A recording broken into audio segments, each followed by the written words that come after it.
Make a square like 14 cm every sides. 14 cm. Para perfect siya dito. And then 14 cm. Ay, mas malaki yung size 2. Oh. It's okay. So next is 4 cm from here.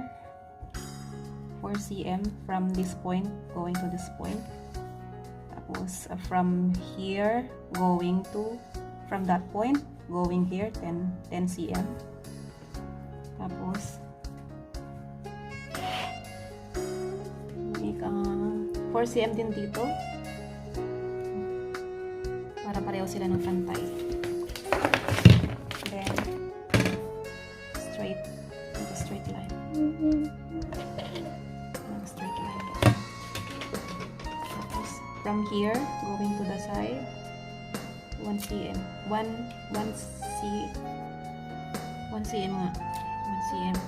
Connect these points to this point.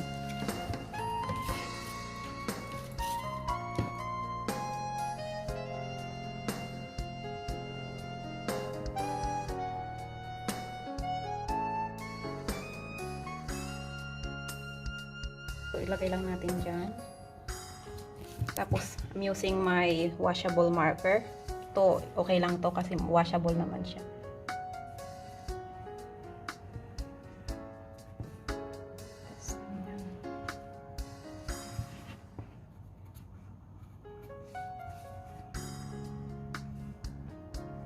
Pink pala ito.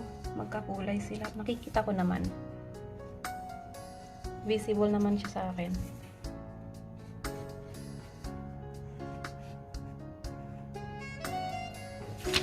So, one part hindi siya makita. Nakikita ba? Another on the side. Para dalawa.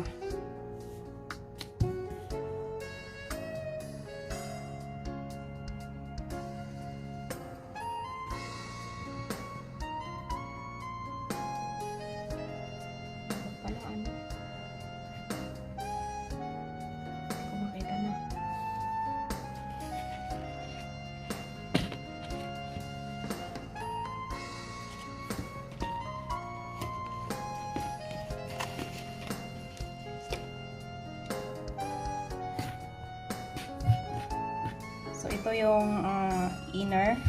3 ply siya. 1 ply. 2 ply. Baliktad. Ganyan. And another ply. So, 3 ply siya. 3 ply. Plus, ito yung string niya. Kakat ko na lang siya into 2 for the strings on the side. Tapos, like, we can begin sewing na. So, this is from this pattern. Naglagay ako ng seam allowance for sewing.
Pwede ko na siyang pagsamahin dito pa.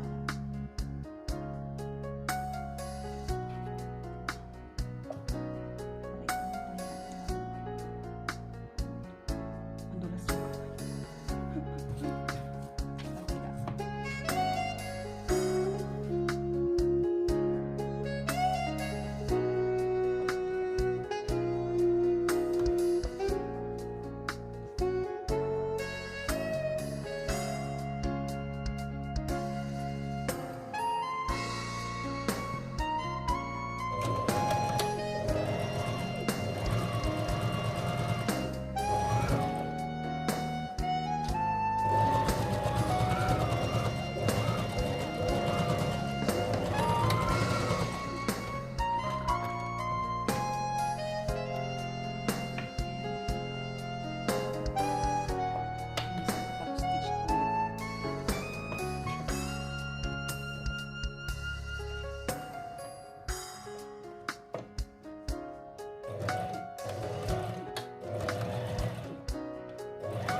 ako nag-start sa center kasi para siguradong center yung tinatahi ko.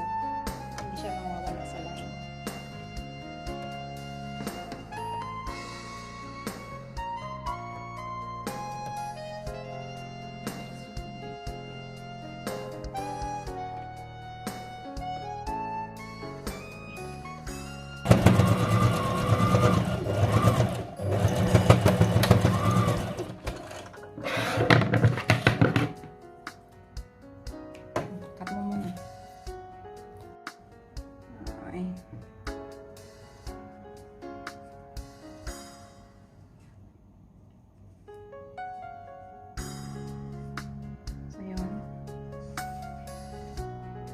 Yung isang side pa. Itong insert kong string is from recyclable t-shirt lang siya, yung baba ng t-shirt. You can use anything stretchy na pwedeng gawing string. Hindi lang elastic ang pwedeng gamitin, anything na stretchy fabric pwede.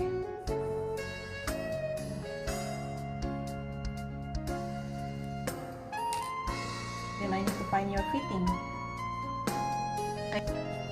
Hi po, ito na po yung ating finished product. Nakakahinga po ko ng maayos, hindi po siya masyadong masigip, hindi po siya masyadong maluwag. Tama lang po. Breathable din po yung fabric na ito. So you can create any mask that you can using recyclable materials. Ito, may fabric po dito, pero nag-create din po ako ng mask using recyclable t-shirts. And the strings also made from recyclable t-shirt. Yung mga old t-shirt po na. Dito sa may part na to, yung stretchy fabric, pwede nyo pong gawin. So that's it for today, and have fun doing your own mask. Thank you. Thank you for watching. Bye. Bye.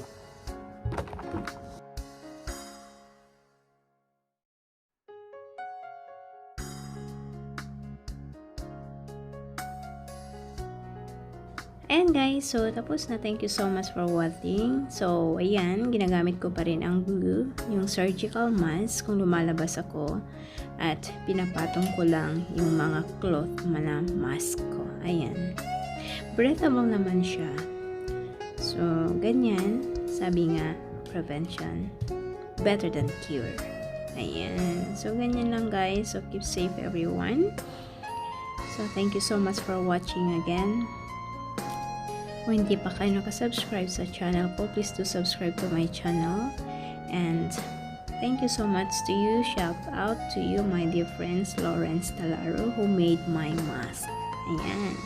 Siya ang gumawa. As you can see the video, siya talagang gumawa ng aking mask. Thank you so much, guys.